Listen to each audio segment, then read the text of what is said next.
How to check first message on Messenger. Hello everyone, this is Sabrina here to help you today. So without any further ado, let's get right into the video. First, launch your Messenger application. Then, here you will see your chat. Go to the chat of the person where you want to find the first message of. Now, in order to find the first message, first tap on their profile icon. Now you will lead in this interface. Scroll down and then go to search and conversation.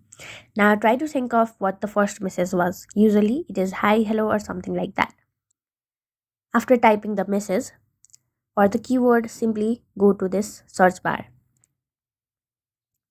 and then tap on the message, and there you go. You will be led to your first message in your chat. So that's it. Thank you for watching this video. Make sure to like, share, and subscribe to our YouTube channel. If you got any questions, comment them down, and I'll catch you in the next one.